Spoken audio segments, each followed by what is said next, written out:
Just switch the music off before it gets fucking 1990s Nicky Boone theme.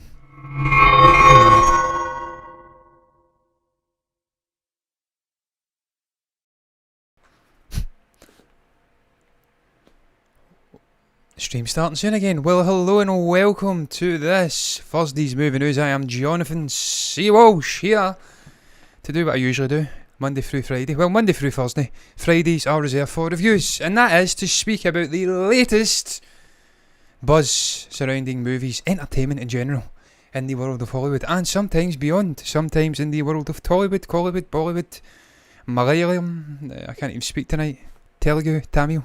We sometimes dabble with Indian stuff as well. But in the main, when it's me, I tend to speak about what I know about, and sometimes what I don't know about, and that is usually Hollywood. So, as you can see, if you've clicked on it, you will see what the headline is. If you're over on Twitch, you won't have a fucking clue what the headline is, because I've changed it to something resembling a Scottish guy speaking about movie news.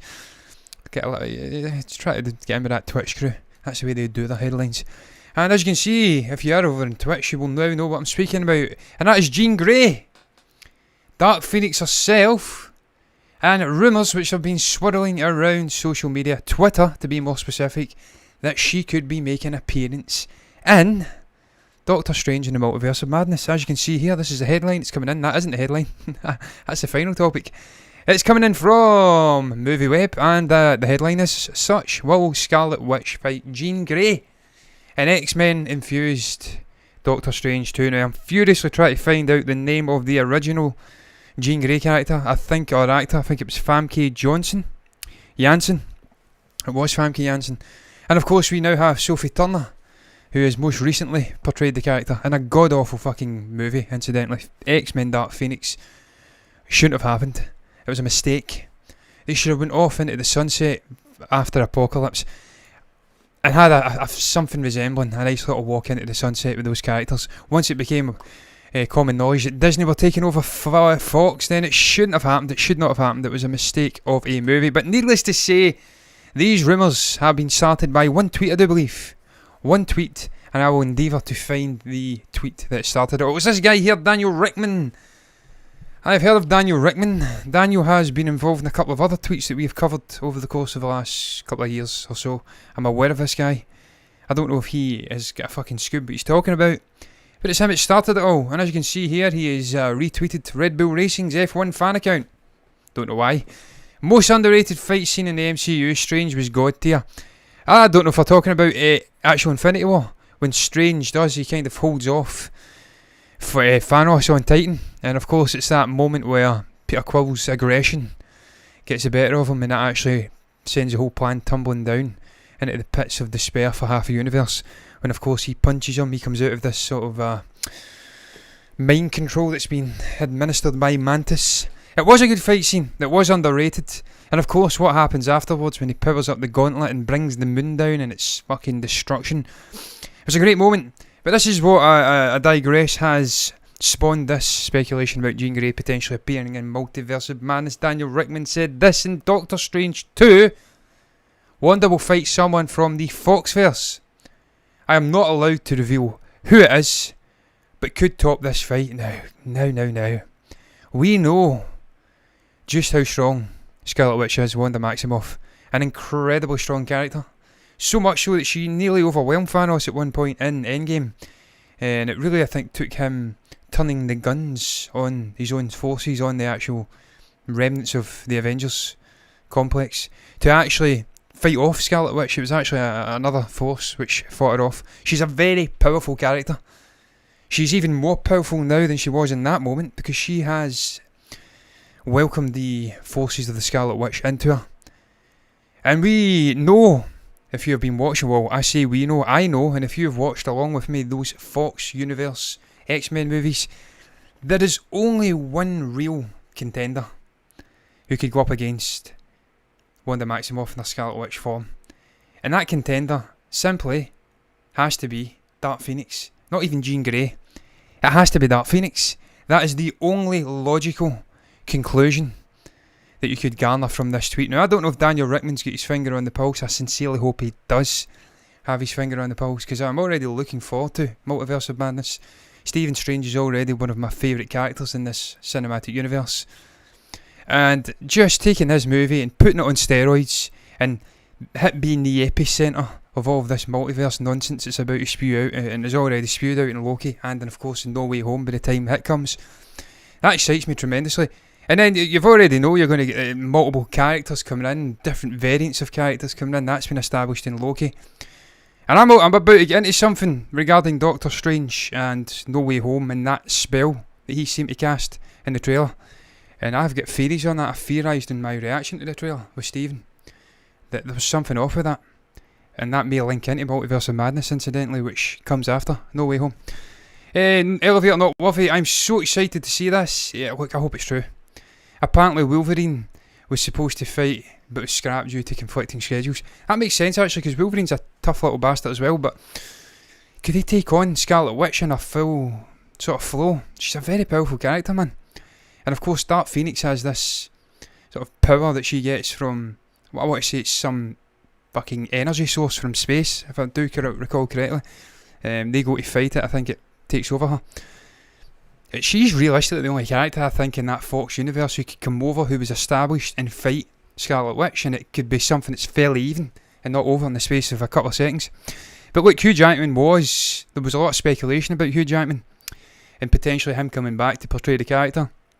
I think you posted a tribute up to somebody and wires get crossed, people were speculating, he came out and rubbished it, so he's definitely not coming back.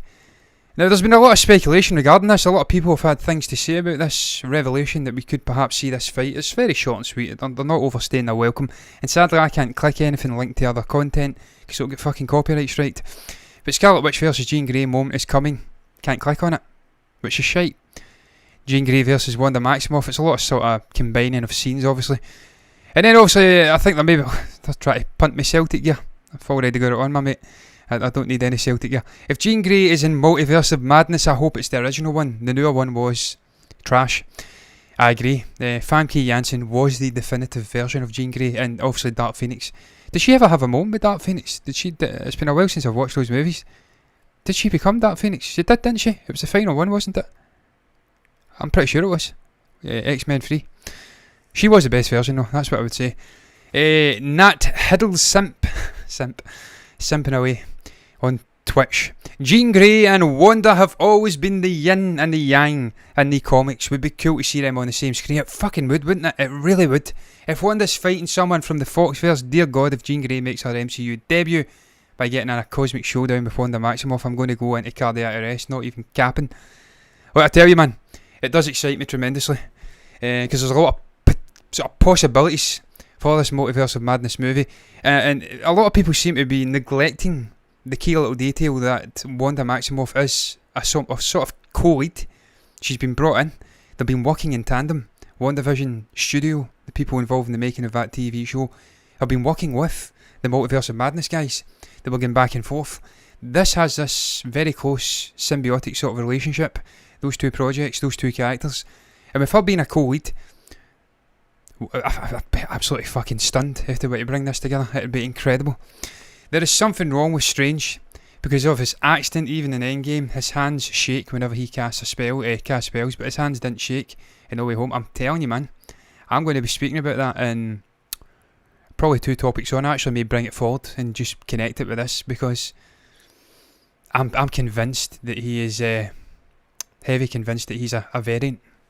It's a dark variant of this character. I says it during the reaction, I says it in my breakdown. There's something not right with that. This guy's very conservative. You can see there's people, well, I'll bring it forward, fuck it. I'm happy, I'm excited about this, man. This would be incredible if they can pull this off and bring Jean Grey into this universe. Doesn't have to stick around, we can get a different version of the character 4, 5, 6 years in advance. Bring back Famke Janssen, let her do her stuff, let her fight fucking Wanda Maximoff. It'd be an incredible cinematic moment to see these two incredibly powerful characters come together. And then of course it's a multiverse movie. There doesn't have to be any real rationale behind it.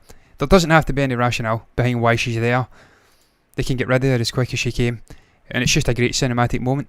And that's why I'm excited about this multiverse. Stephen has his doubts about the multiverse, he has his doubts about characters coming in, the usage of them. I fucking can't wait for it, man. It gives you so many potential options. You can bring back an evil Steve Rogers, Have Chris Evans come back, portray the character in a manner we've not seen before. Have him be a villain in a movie. Or one of many gallery of villains, if you like, rogues. There's so many possibilities with this multiverse, and I hope it's something that continues throughout this phase, and it's a real linchpin in this saga. Because Kang the Conqueror's coming in. You don't bring Kang the Conqueror in if he's not going to be a major villain in the sort of form of a Thanos. You don't bring him in for 4 or 5 movies and then get rid of him. He's the kind of villain who can pop up in various forms and be a presence throughout 10 years of storytelling. And Jonathan Majors is fucking amazing. But this one here, Doctor Strange casting a spell so casually. When you've got, is it Wong? I forget his fucking name. I always forget this guy's name. Tells him, don't cast that spell. This is a guy who would know what he's talking about. These guys have worked in tandem before. And for him to just give a wry little wink and smile to Peter Parker afterwards, and then just go on and cast this spell, so strange to me. It stood out in the trailer. I'm like, what the fuck's going on here? Wong, it is Wong. I thought that. I'm never sure. He's a great character. He's going to appear in Shang-Chi. Can't wait to see him. Can't wait to see that movie. That's not long away now. I'm actually looking at my watch as if that's going to tell me when it's coming out. It's coming out in about a week. Cannot fucking wait. And there's heavy rumours of Professor X showing up as well. That'd be fucking something else, wouldn't it? They're going to have to start introducing the concept of mutants, of X-Men into this universe, because they've lost the likes of Captain America and Steve Rogers for them. They've lost Tony Stark. They need big personalities to come in. And I know Simu Liu, and he wasn't Wong. And he wasn't Mike, you're a bad man. You're a bad man. You need personalities to come in. You need the likes of Wolverine to come in. You need your Charles Xaviers. You need your fucking Magnetos. These big names to come in and fill that void, because it's gaping at the moment. Maybe the Eternals will do it. Maybe we'll have the likes of Icarus coming in and filling that. And look, I'd love that more than anyone, because I'm a Scotsman and Richard Madden's a Scotsman. And I want to see Scotsmen getting on. I want to see Scots getting on in life. Can't even speak. I mean, not next week's episode of What If is an evil Doctor Strange. I need to fucking watch What If. Mike was in the chat yesterday speaking about it. I think we're 3 episodes in. I'm going to rattle that over the weekend. I'm going to get right through What If. I'm going to binge it. I cannot wait to see these different forms. And as Mike did rightly say last night, heavily rumoured that this will actually have some play in the live action side of things. We could see elements of this What If TV show coming into live action, coming into the cinematic universe. And with it being a multiverse storyline, who would fucking try and argue against that point? It could happen. It could certainly work. But this guy here, man, this Doctor Strange casting, would Doctor Strange actually cast that spell for Spider-Man? The internet has a lot of thoughts. I had my thoughts, and I says right away, that is not fucking Stephen Strange that we know. That is a rogue variant. That bitch has cast that spell. It's creating even more madness. It's potentially bringing these Sinister Six characters into this universe to face off Peter Parker. And I've actually got another storyline here that suggests, and it's a fucking intriguing thing, an actual plot breakdown. I'm not going to read this incidentally, it's just here, just to remind me I'm going to speak about this, and it would play into it. Wouldn't it be so interesting if Dr. Stephen Strange is the fucking villain of No Way Home? Wouldn't that be quite something? They're hinting in this that these Sinister Six may not be all they're cracked up to be. They could be villainous, but they could be turned to be good and then sent back to their actual timelines. Is this No Way Home movie relating, is the title No Way Home, not relating to Peter Parker, but relating to these Sinister Six, Dr. Octopus, Green Goblin, Electro, Sandman? Are these guys being brought into this universe as a result of that spell cast by Dr. Stephen Strange, and they can't get back home to their own timeline? Is Peter Parker going to have to fight them and then try and convince them and then get them on side and try and help them get back to their timelines with a fucking rogue, evil Doctor Strange manipulating things in the background? That would be a turn up for the books. That's something I'd fucking love to see, man. Benedict Cumberbatch is a fucking god amongst men. If anybody can kick off these sort of rogue variants, these evil variants, with a bang, it'd be Benedict Cumberbatch. And then you get the likes of Chris Evans starting to come in and starting to do it. You could even get a zombified Tony Stark in a borderline horror vision, as Stephen worriedly sort of mentioned last night. But people have got things to say about this, and some are fighting for Stephen Strange being the proper guy we've seen and loved, and some are fighting for him being an evil variant, and what I've said. I'm going to get into them in a moment. You need to see What If. Oh, I'll watch it, absolutely. I don't miss Marvel content, man. It's just too good. I don't miss it. 1 week from Shang-Chi, my friend. I cannot fucking wait. Oh my days, I'm going there opening day. or at least a day after. It won't wait. It's going to be an incredible movie. People had me the moment they says it was like Crouching Tiger, Hidden Dragon. That was enough for me. One of my all-time favourite sort of Asian movies. Watched that to the death. Stephen loved it as well. If it's even a fraction, if it's a fraction of elements from that movie in it, that's enough for me. And then you've got the sort of vivaciousness, for a lack of a better word, of Simu Liu, this youngish guy coming in and playing this very different origin story. Doctor Strange is a variant, could be. Strange as a villain, yes. It'd be very interesting, wouldn't it? They don't actually go as far to say that Strange is a villain in this plot theory. They just go as far as to say that the Sinister Six may not be all they're cracked up to be in this movie. People are just assuming they're the villains of the piece, and they'd be right to assume that because they absolutely hate Spider-Man. It could actually be that we don't get Andrew Garfield and Tobey Maguire, that they actually does work in tandem with these guys and helps them get back. That'd be fucking weird, wouldn't it? Green Goblin working with Peter Parker. Technically not a Peter Parker he hates, incidentally, so it could work. Naomi, Doctor Strange carelessly casting a dangerous spell and messing it up when he's usually super cautious is suspiciously out of character. What if the multiverse had already broken out before it and it was Dark Doctor Strange who cast a spell all along? Wouldn't that be something else? And he's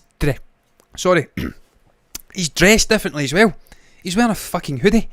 I remarked on that as well. What was that get up all about? Maybe it was just cold as fuck in that Emporium, whatever it's called, and he just had to put an extra layer on, but it was really fucking weird. And I'm winking at the camera. It was strange, if you pardon the pun.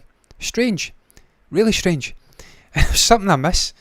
And I don't know what it is. This guy, he's for the fucking watching, I'm sorry. He really is. He's for the watching. Alicia Grouse. Alicia? I'm making names out here. Alicia Grauso. Everyone's saying Doctor Strange doing the spell, even though it was dangerous. It was dangerous. Seems out of character. Apparently forget that Stephen Strange's foundation in the MCU is arrogance and the desire to test limits. That was his foundation, my friend, in the Origins standalone movie. He's evolved after this. He's worked in tandem with people to save half the universe from extinction. He's fought off an existential threat to him and his friends. I think he's changed.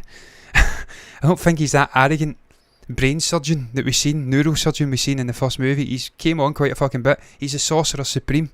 Now, he took over from the, what was she called again? I'm fucking the ancient one.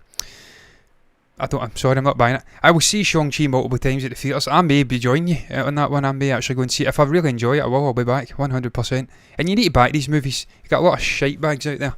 Scaredy pants, not what you give out to theatres. Who can blame them? I'll just make up for them. Muir is tired, whatever the fuck that means. Doctor Strange movie opens with him doing trivia and listening to music while performing brain surgery, and you're trying to tell me he messed up the spell because Peter was talking? Yeah, I'm not buying it. There's something off. And but wouldn't it be so interesting for them to put that in clear day right in front of you? Just show you this guy being all villainous, and then it actually turns out that's what is actually happening there. Look, maybe I'm barking up the wrong tree. Maybe it was just a innocuous little spell. Maybe he just made a mistake. Seems weird though. This guy was hyper alert in that movie. He went into this organisation. He sped up. He was fucking, what do you call it, man? There's a name for it. I've been hearing this word for donkeys when you look at graphs. Exponential. His growth was exponential. His wisdom was exponential. He was performing spells and dabbling in things that he shouldn't have been doing. He was way ahead. That's why he became the Sorcerer Supreme. Ain't no way he's making a mistake like that, man. It's weird. I'm calling it now. The timing for when Doctor Strange messes up the spell is going to match up perfectly with Wanda becoming Scarlet Witch and Kang realising something isn't right. I'm calling it. It's all connected. I tell you that right now. There was eagle eyes looking at that scene with Kang the Conqueror and Loki, and they've seen little things that marry up with Scarlet when she's in the sky with Agatha. I'm convinced it all marries up, and wouldn't that be something special if Kevin Feige and that team, that creative team, have brought all that together and you get back and you see it all clicking into place. Oh my days, I cannot wait. I love it. Not to do this spell. Look, it's weird as fuck, that's what I'm saying. There's something off. There's definitely something off with Doctor Strange in that trailer. He ain't right. And it would be a turn up for the books if he became the villain of No Way Home. And actually the Sinister Six are all displaced in different universes, in the wrong universe, and actually Peter Parker, potentially multiple Peter Parkers, have to become sort of shepherds. They're like the flock and they have to help them back to a universe. That'd be a really zany, different way to tell a Spider-Man story, and I'd be fucking up for it, I tell you. I'm up for a traditional Sinister Six movie with multiple Spider-Man as well, but I'd be well up for that. Whatever they give me, I'll be happy, that's what I'm saying. Moving on to the next topic though, I'll quickly answer this, or read it I should say. You might not be asking me a question, Mike. I'm being getting ahead of myself. I will see, I've read that. A couple of actors had said that the other Spider-Man are there. Hopefully we will get Andrew and Toby. I think we will. We definitely will. I've said it time and again, I've said it in the reaction, I've said it before that. You do not have your hands on a multiverse Spider-Man story and not utilise the two previous hugely popular actors who portrayed Spider-Man. I keep going back to The Force Awakens because it was a mistake. Not bringing the original trio of Star Wars together for one scene. And then not having that opportunity in The Last Jedi to bring them together posthumously for Han Solo in a funeral scene. It was a mistake. They dropped the ball. That's the level of mistake we're talking about here. If they dropped the ball by not introducing these two characters into the storyline, you have a multiverse storyline. It's Spider-Man, a Spider-Man Peter Parker character which is in bad need of maturing. I actually spoke to someone who's involved in the Geek Game big time on Twitch. I follow, I subscribe to her, Claire Lim, appeared on Collider, and asked her thoughts on it. And she actually shared my sentiments about Peter Parker, that this Peter Parker doesn't quite hit for her, just purely because he's in a school, he's immature, and it's repeating itself. We need this fucking character to grow up and get on with it and become the Peter Parker we loved. What better way to mature this guy than to have him in this story with two other Peter Parkers who've been there and done it, and they can imbue their wisdom into that character, impart their wisdom into him, I should say. That'd be great for me. I'd love to see it. And I love Spider-Man, so I want it to work, I want it to mature. I love Tom Holland, I want it to be portrayed for years to come, be it in Sony or Marvel, whatever universe he's in. Rumour is, if Shang-Chi doesn't do well in the box office, they will delay the MCU movies afterwards and could impact Disney Plus shows that are connected. So we need Shang-Chi to do well. Well, this Delta variant is starting to get its grips into Scotland now again. We've got cases going up. Thankfully, some of the scientists, sort of figures who are fucking despised over the last 6-7 months for their incredible negativity, are starting to sort of sing from the same hymn sheet as people like me, and saying that it's actually severe illness and deaths in hospitals that count, not the actual case numbers. Hopefully it doesn't fucking rattle us again. We don't have lockdowns, and we can go out and celebrate this great movie, and we can propel it to success. Because much like you, I don't want to see the delaying of another slate of Marvel movies. I don't want to see the delaying of these great TV shows, the likes of Hawkeye, Miss Marvel, all these other things that are coming out. I don't want to miss it. I want to be showered upon with Marvel content and Star Wars content. That's what makes me happy, and I want more of it. But yeah, I've put this in this little bar down here. I'm getting sidetracked, and I love it. I love speaking. This is why I do this. I love connecting with other people and getting views on things, and yeah, just having a little dialogue. I enjoy it. That's why I do it. So look, it makes it all the more enriching and experience doing these shows when you've got people in the comments going back and forth, taking you off in little tangents. Because see, when you're just doing the actual topics, it can get fucking boring. You want to get done, you get away, and it's over. So it's nice to talk. Thank you, Mike, for coming in. Thank you, Elevator Not Worthy, earlier on, for coming in. But I've asked this little question down here: does the MCU's future actually have better villains? And the reason I'm asking that is because I've seen this little article, and they have kindly jotted down every villain which is currently confirmed for Phase 4 of the MCU. And I'm trying to cast my mind back to villains who've been in previous MCU movies. Ghost was okay in the likes of Ant-Man and the Wasp. We had Yellow Jacket, didn't we? In Ant-Man, he was okay. Loki done a villain turn quite a few times, he was okay. One of the weak points usually used to attack the MCU in the first couple of phases, the Infinity Saga, Thanos aside, was the dearth of compelling villains. So much so that when Michael B. Jordan's Eric Killmonger came on the scene in Black Panther, we actually had people losing their fucking minds. Finally we have a compelling villain, someone that isn't just cardboard villainous. There's reasons and motivations to what he's doing. So that's why I brought this topic up. It was a sort of weak point for MCU movies. You had Mickey Rourke's character in Iron Man 2. What the fuck was he? I don't know what he was. Some electrified whip guy. You had that god-awful fucking choice to cast Ben Kingsley as the Mandarin in Iron Man 3. You had Terrace as the villain in Iron Man. The Captain America trilogy is just another fucking thing entirely, of course. You've got Red Skull, you've got Bucky Barnes, you've got the fucking Hydra organisation, You've got Crossbones. That's just lives in its own little universe, that Captain America trilogy. But what I'm saying is, some of the villains were underwhelming. So I'm going to look through this list and see and try and make up my mind if whether I think these current slate of villains to come may be better than what's came before. Leaving Thanos aside, because he's one of the greatest cinematic villains of all time. Taskmaster. He's also already appeared. She's already appeared, sorry. Spoiler alert if you've not seen that movie. Olga Kurylenko is Taskmaster. And we spoke about this in my review. Not a great villain for me. Not a great villain at all. Had moments, visually impressive, but they humanised the character way too soon. And I just lost all interest in that character halfway into that movie. It was like, what's the fucking point of this character? Just didn't care about it. It should have been so good. It can take all the traits, the abilities from things it's seen. It should have been a really good villain, but it just fucking lacklustre to me. So that's not off to a good start, I have to say. And of course, some of these movies I've not yet seen, so I probably have to reserve judgment on this question until 6 years in the future. Razor Fist in Master of Kung Fu appeared. I presume he's going to be appearing in Shang-Chi. And to be honest with you, I don't really know this. I don't know if I've seen this character in the trailers. I've actually tried to stay away from a lot of the trailers in Shang-Chi because I don't want to spoil it. I'm well aware that Abomination's coming back. He's in this sort of fight contest. And I'm well aware that this cool motherfucker here is going to be appearing. And I have to say, Death Dealer looks so cool, man. It looks like such a fucking visually amazing character. I mean, that looks like a combination of Sting. Is it Sting? Is that what he's called? That fucking wrestler? And something from Kiss from the 1970s, 80s. But it looks better. A really, really visually alluding villain, shall we say. True villains are weak in the MCU, especially in the first two phases. Yeah, I mean, it was about establishing the heroes, wasn't it? That was the main purpose, and then you could ratchet up the villains after that and give them an actual challenge. And they've done it well, you can't really complain. They've created one of the greatest cinematic universes ever, if not the only cinematic universe ever.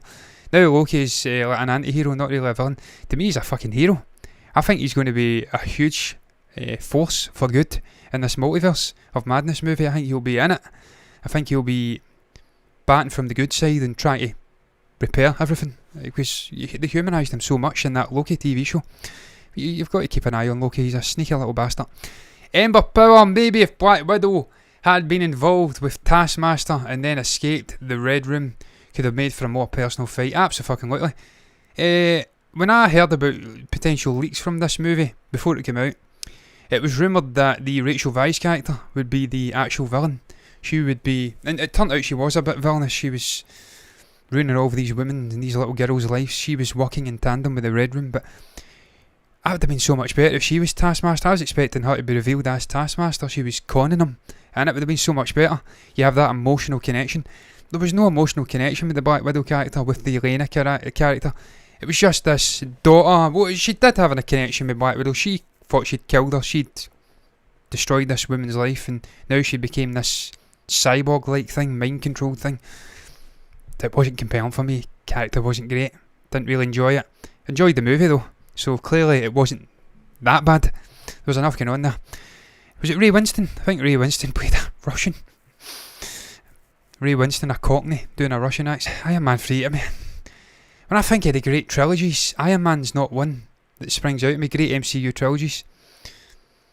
No, for me, the Captain America trilogy is the clear winner. Thor, I just discard Dark World now, so I put Ragnarok in with the... we've had a trilogy. It's Thor, Dark World and Ragnarok. I'll discard Dark World. I'll love and Thunder, and I'll put that in its own trilogy, and it'll be amazing, I'm sure. What I'm saying is he was okay. I'm not really looking at this character as a future villain. I'm hoping he's not. This is when you start ratcheting it up, and this is when you start realising that perhaps this next slate of villains is going to be fucking better. When you start introducing Electro and Doc Ock and Green Goblin, and it's William Dafoe, Alfred Molina and Jamie Foxx, this is when you start realising potentially they have got a better slate of villains in the future, just courtesy of one movie. They actually make it better, because this guy here is fucking amazing, and this guy here is amazing as well. But this character, cannot wait to see him. What a moment in that trailer. Is there any more? We've got this guy coming back. He's got unfinished business, of course. I think it was the first Doctor Strange movie. He went kind of villainous. We've not seen this guy. Have we seen this guy coming back? I'm pretty sure we haven't. He's going to be coming back. I don't know if he's going to be an amazing villain by any means, but he's cool. Looking forward to seeing him. Gore the God Butcher, this is one I'm extremely excited for Love and Thunder, and he's going to be played by Christian Bale. When you introduce Christian Bale into any franchise, any movie, you've got me hooked, because he's one of the great actors, the great thespians of my time, and I love the man. So one of my all-time favourite Batmans, and potentially could be one of the all-time favourite villainous turns in this MCU. This movie's exciting me, man. Taika Waititi, you introduce this character, you introduce Jane as the Mighty Four, you introduce all of these elements, the 80s vibe, the humour of Taika. Oh, it's going to be a special movie, I can feel it in my bones. Kang the Conqueror, I spoke about Kang the Conqueror. This guy's the big bad. He's the next big bad of this phase for me, and it's Jonathan Majors, and we get a tiny little hint at what he would bring to the character, and the benevolent, sort of wizened, browbeaten insight into Kang the Conqueror and Loki. There's going to be much darker, malevolent variants of this character, and he will have to work his arse off to make them malevolent and feel darker and feel different to what we've seen. And I'm absolutely certain he's got it in his locker. Cannot wait to see how they bring this character into Ant-Man, Quadrimania, whatever the fuck it's called, Quadrophania. And he is absolutely, for me, putting that character in there, that immediately, alongside the Spider-Man No Way Home, I'm tripping, that's a Scottish slang for home, No Way Home, and some of the other villains, that for me, just edges it. Obviously the movies have to pay off, we actually have to enjoy them and enjoy the villainous performances, but if these all pay off, I think we actually have got a more compelling, better slate of villains than the previous saga, Thanos aside. And for that, it really does excite me.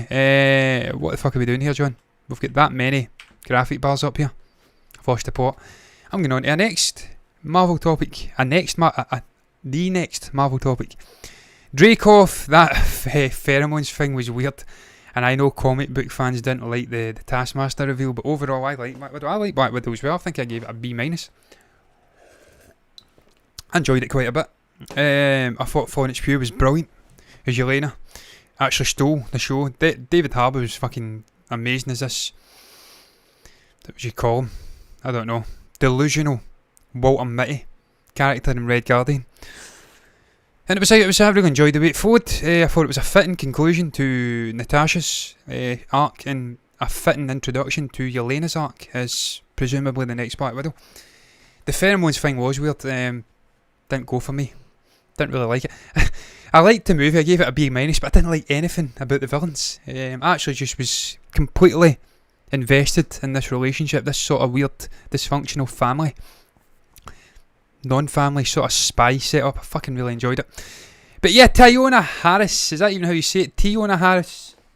Paris, not even fucking Harris, can't even say her name. She's hyped for the Marvels. And I'm actually going to neatly connect this into a Candyman topic as well, straight after this, and ultimately why that makes me hype for this movie. Just that connection of Nia DaCosta as a director, and her seal of approval from Jordan Peele, who is already a fucking incredible director, 100% for me in his movies so far. So when you've got that seal of approval from that guy, you put out a movie, it's just been certified fresh. That's the next topic, in Candyman, which looked good to me. I seen the trailer in the theatres recently. Looked really good. Perhaps need to go and see that. Never actually seen the original Candyman. Bit of an urban legend that we used to haunt ourselves with when I went to school when I was a little guy. Never seen the movie. Seen bits of it. Also seen the scene when the bees come out. Stuff like that. A weird fucking movie. Maybe I have to go and see that. It's like Pet Sematary again. Never seen the original. Watched the new one with Smug Chandler, Jason Clarke, I think it is. And I enjoyed it. People who'd seen the original didn't enjoy it. Take from that what you will. I should say. Captain Marvel 2 hyped for Carol. Miss Marvel and Monica Rambeau team up. I don't know what that means. Star, right, for Carol. What's in the fucking pot here? Let's go straight to the quote. While speaking with ET Online, Paris expressed her excitement for an epic Carol Danvers, Kamala Khan and Monica Rambeau team up. She also described working with director Nia DaCosta on the Marvels as a special experience, really special experience, got to put that in, prefix about that, and praised Nia DaCosta's artistic vision. Both women also worked together on the upcoming horror film Candyman. She's in Candyman, I didn't even realise that. There you go, more of a reason to go and see it. Paris's full quote can be read below. I'm floating on cloud 9, aren't we all? I'm really excited to be able to team up with Carol Danvers and Kamala Khan. They've just paraphrased everything that she's going to say here in the paragraph above. There's completely no fucking point in me reading it. It's really cool to all be in one place. And then to have Nia DaCosta, who directed Candyman, also came over to the Marvels with us, has been a really special experience. Just having the point of view of a woman, of a black woman, and Nia's so smart in her perspective and her visual aesthetic. It's been really exciting. Why did I speak about this? Because as I says, I'm going to connect it into the next topic. But firstly, I originally wasn't overly fussed about the Marvels, not going to lie. I thought Captain Marvel was okay. It wasn't a terrible movie. Regardless of what some of the right-wing loonballs on YouTube with agendas would tell you. I thought it was an okay movie, quite funny in bits actually. And I thought Brie Larson was fine as Captain Marvel. Why am I excited for the Marvels with that in mind? Well, because you are putting together this ensemble team. You've got Miss Marvel there. You've got Monica Rambeau. I think it's Photon, I think her character's superhero name maybe. I don't know if that's right. And you combine that with Captain Marvel, Carol Danvers. You've got this ensemble piece. And with an ensemble piece, that does require a raising of the stakes, a raising of the villainous turn. So we're going to have something special going on here in terms of villains. I don't know if it's all going to connect with the Kree-Skrull invasion of Earth. I don't know if it's all going to connect in with that TV show, which has got like say Amelia Clark and a couple of other big names in there. But the way they're connecting it with the TV stuff, the way they're interconnecting this universe, the raising of the stakes by making it an ensemble movie, terming it the Marvels instead of Captain Marvel 2, that's all got me piqued. That's piqued my interest. I'm stoked for it, man. I can't wait to see what they've produced. And ultimately, I want this character to succeed. Captain Marvel is a fucking compelling character. Also, you've got that sort of tangled history with the DC, was it? Captain Marvel, that John Lennon sang about in the Ballad of... what the fuck's that song called now? I'm blanking on it. That's just what live shows do. The continuing story of Bungalow Bill. So Captain Marvel's at me right between the eyes. It wasn't this Captain Marvel he was speaking about. It was that other Captain Marvel. The male Captain Marvel. I'm compelled by it, man. I'm looking forward to it. And seeing what they're producing. And look, I don't give a fuck about all this shit about hating Brie Larson and stuff like that. She's an Oscar-winning actor. Fuck off. I think Doctor Doom, Mephisto, Kingpin, Norman Osborn, and others are rumoured as Marvel villains. You've got to get Kingpin in there at some point, man. If you're continuing with this Spider-Man character, the Tom Holland one, Kingpin's a natural villain to bring in. He's the arch nemesis, isn't he, of Spider-Man, Wilson Fisk. The only question then is, do you bring back Vincent D'Onofrio, who was fucking class in Daredevil? Can he raise that sort of visual presence to a movie? I don't know. Mephisto seems like it's inevitable too. There's rumours of Mephisto popping up in that No Way Home trailer. Incidentally, the lizard was in the No Way Home trailer. I've since looked at Easter eggs. Definitely a lizard in there. It looked like Venom for a moment, but it's got a tail. It's lizard. Doctor Doom would be fucking interesting. We're going to go up, man. We're going to get the likes of Adam Warlock. It's going to get bigger and bigger and bigger and bigger. We're going to get X-Men coming in. It'll be fucking epic. Cannot wait to see it. This is why I love Marvel movies. And long may this superhero movie sort of thing dominating theatres continue. Fuck you, Spielberg. Fuck you, Scorsese and Francis Ford Coppola. You can keep watching or make movies. I'll go and watch yours as well.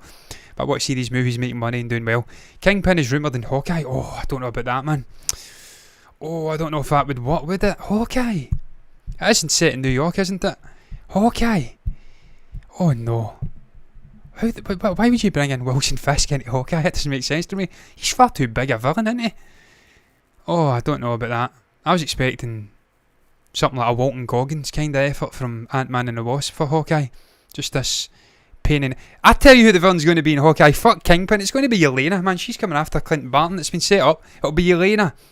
And then there'll be another greater threat and they'll all team up and be happy ever after. She ain't killing Clinton Barton. No fucking chance. She's good, but she ain't that good. But look, as I says, I'm going to connect into this right here.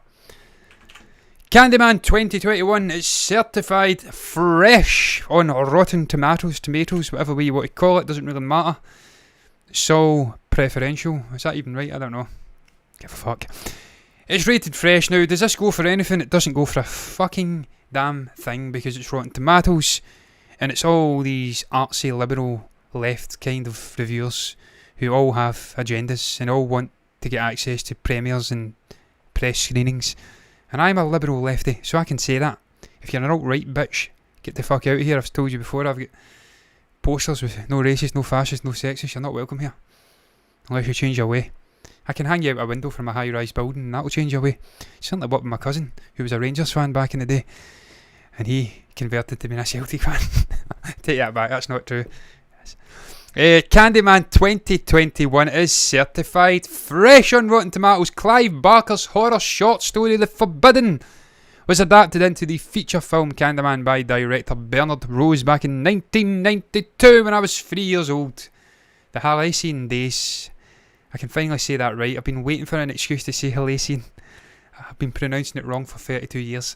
The film was a modest box office hit with $25 million in grosses, but became a cult classic. Who gives a fuck about that original? We're talking about this one right here. As you can see, look at the cast. Yahya Abdul-Mateen. By the way, you have to see it. In that fucking trailer. What a unit. What a physique this guy has got.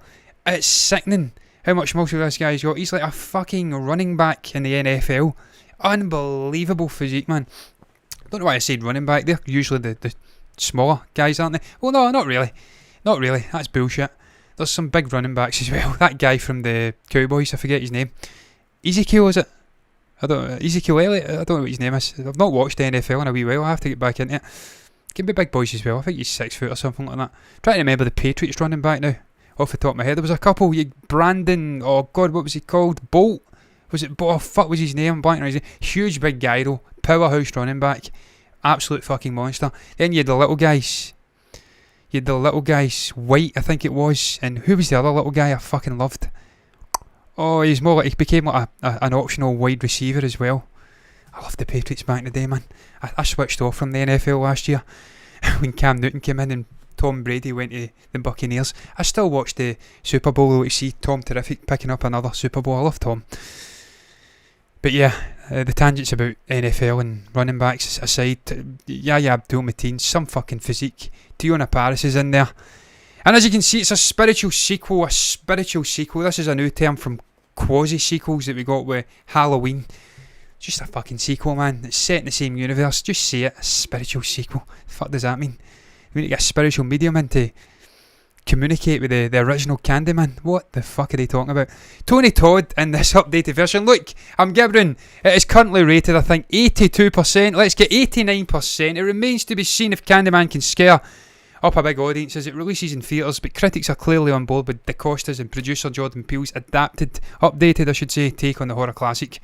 It currently holds an 89% score on Rotten Tomatoes, making it certified fresh. By comparison, the original Candyman holds a 76% score. So Nia DaCosta vindicated the choice to put her on in the director's seat by Jordan Peele. Vindicated. And obviously, it's a very good movie because it's been rated 89%, and we trust avidly what Rotten Tomatoes says and the critics, regardless of what I just said. I'm going to search this guy up. Was it Bolt? I think it was Bolt. Pretty fucking sure it was Bolt. Let's search this up. New England Patriots. I love this fucking guy. I hated him in equal measures though. I used to love him, but he'd make stupid plays. But I blamed it on Josh McDaniels, the offensive coordinator, because he used to make stupid running plays, and I'd be like, just put it in fucking Tom's hands, bitch. Please put it in Tom's hands. What was his name? I can't recall, man. It's going to haunt me. Big 6'2", 6'3" running back though. Power running back. Of course, you've got your man over at Seahawks as well back in the day, who I'm banking on as well, which is fucking terrible. He gets stopped at the line in the Super Bowl win with the Patriots. Unbelievable. Big fucking powerhouse running back as well. I mind that video of him beating about 10 people. Oh man, what a fucking guy. What's his name? Mike, if you know his name, can you put it down? I'm blanking on his name, man. Guy stayed in Oakland. Was a running back for the Seahawks. I think he actually, I don't know if he went back, but yeah. I'm getting sidetracked here, man. I don't know enough about the NFL now, man. I've switched off for a couple of years. I need to get back to it. I need to get right back into it. There was a point where I fucking knew everything, man. All of the plays, the bootleg plays, running plays. I knew everything, man. I knew the tactics, fucking offensive coordinators, coaches, players. I was obsessed with it, man. I've switched off from it. I need to get back into it, man. And this year will be the year. But look, glad to see Candyman certified fresh. Let's hope it's very good. That's not the next topic. What's the next topic here? Have we not got a next topic? What is going on? Why is 6 not working? We have got a next topic. It's not working, but we have got it. I'm more of a college football man myself. Yeah, not a damn for me in the college, just because they're sort of Irish, aren't they? And they've got the Shamrock. Not a damn. But what was the one that... There was one that Tom Brady went to. I think I can't recall the name of it because I'm fucking blanking and everything during this show. But yeah, I don't mind the college stuff. The Bama and all of that stuff like that. And you've got the Florida Gators, I think, or some shit like that. College is fucking huge. College football's unreal, man. Unbelievable. There's huge crowds, 150,000 people going to games and stuff like that. It's fucking nuts. Absolutely crazy. But wait, I digress. This is what I'm talking about finally. I'm going to search this guy up. It's fucking haunting me, man. I cannot think of this guy's name. Absolutely terrible. Running back. Running back. What was he called, man? What was he fucking called? Terrible. Go 2014. I want to see Soccer 2014 running back. 14. His name was Marshawn Lynch. How in the fuck do you forget Marshawn Lynch's name? Beast Mode. Unbelievable. Unbelievable. Michigan, yeah, Michigan, they're massive, aren't they? They're a good team, they're always good. But the Bama seem to always be the best team. My brother-in-law went to Clemson, there, another one, yeah. There's Hunters, I was well into it. There's a forum I'm on for my football team. And there's a boy from Seattle, Seahawks fan, and he keeps all the sort of NFL stuff going on. And I keep in tabs with it from time to time. An incredible sport, I fucking love it. Unbelievable sport. People say it's boring here. It ain't boring, man. It's like a chess match with high octane athletes. Fucking incredible sport. And when you're into it, man, you're into it. It's almost better than football over here at times. Just the tension, the brilliance trying to outwit people. Unbelievable. But I digress. Yeah, the Batman. I'll end with this. Marshawn Lynch, that is the name. Yeah, fuck you forget his name. Terrible.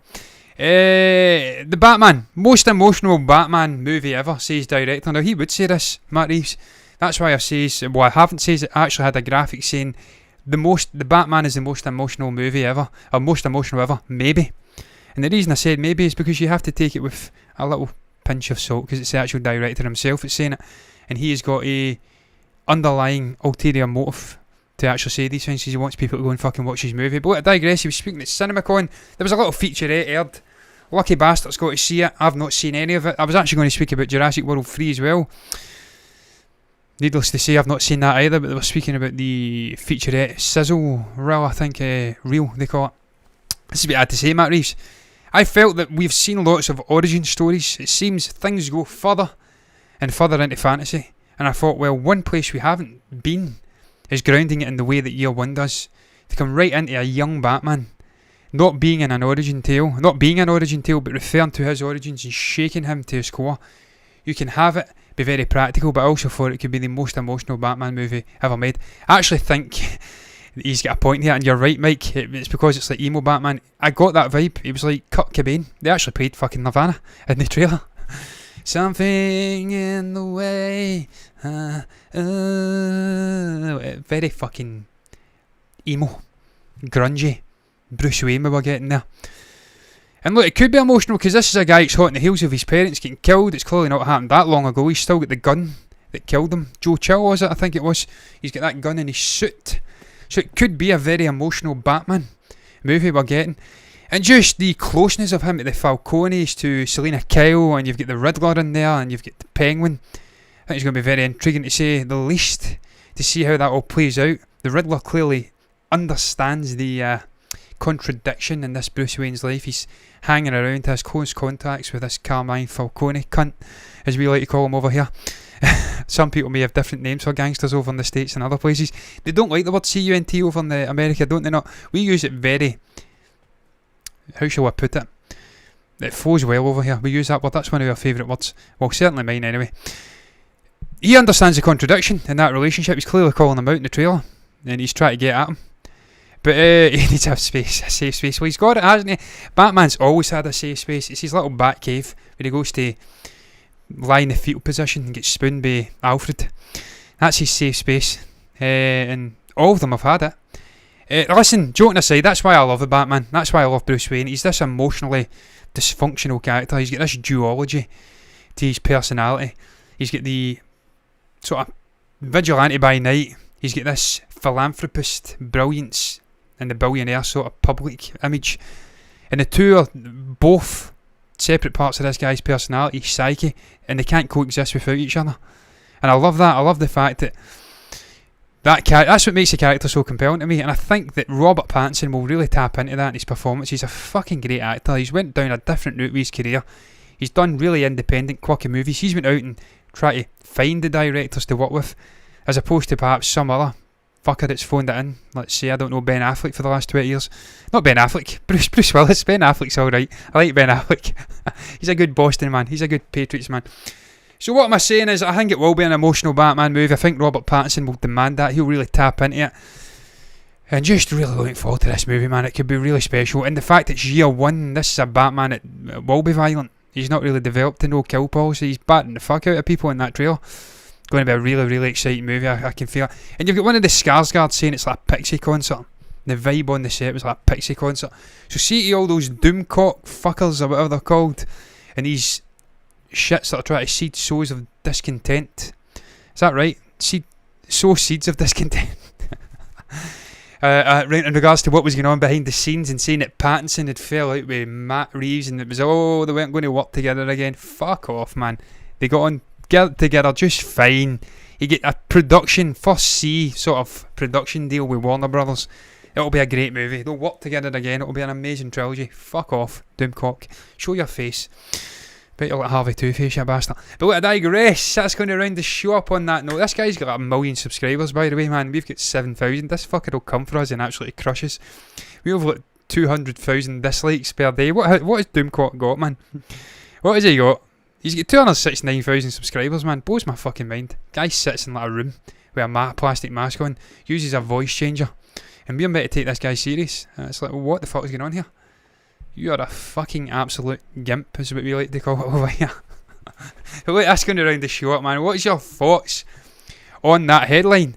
What do you make about that revelation that Dark Phoenix, aka Jean Grey, maybe the other way around, Jean Grey, aka Dark Phoenix, may be making an appearance in the upcoming Doctor Strange Multiverse of Madness? Do you think that'd be intriguing to see her fighting Wanda Maximoff, Scarlet Witch? You think that is something that could happen? He didn't specifically say Dark Phoenix, but do you agree with me that it's the only likely option? She's the only character powerful enough to actually go toe-to-toe for a couple of rounds. Do some rope-a-dope stuff. What do you make about the other topics? What do you make about Nia DaCosta's Candyman getting rated fresh on Rotten Tomatoes? What the fuck do you make about Tiona Paris speaking about her excitement for the Marvels? Finally, what do you make about that black? What am I talking about? What do you make about that Doctor Strange theory? Do you think he could be a villain in the upcoming No Way Home? Do you think they're fooling us all? Is that the real Doctor Strange that cast that spell? Could he actually be a villainous Doctor Strange and Tom Holland's Peter Parker? I was about to say Tom Holland's Tobey Maguire. Tom Holland's Peter Parker may actually have to be helping the Sinister Six back to their timelines after kicking the shit out of them. If you've got anything to say about any of those topics, you can put your thoughts down below in the comments section. That's what it's there for.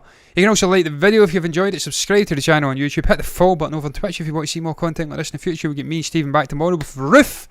We are going to be reviewing the Matt Damon movie Stillwater. I have not even watched a minute of it yet. I will endeavour to do that after the show. But until then, I'm done. Thank you for all the comments. Thank you, Mike. Thank you, Elevator Not Worthy. Thank you, the other person. Red Ember. Ember Power.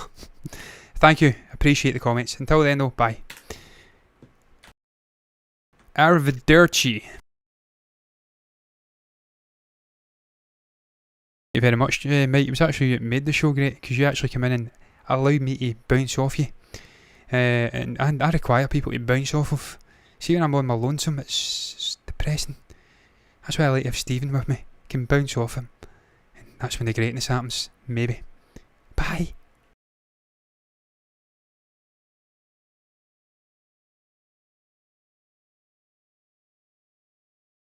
Just seen that middle thing there, Plo Koon. You've changed it again, Mike. It was MCU Lover last night. I need to search Plo Koon up. What is that?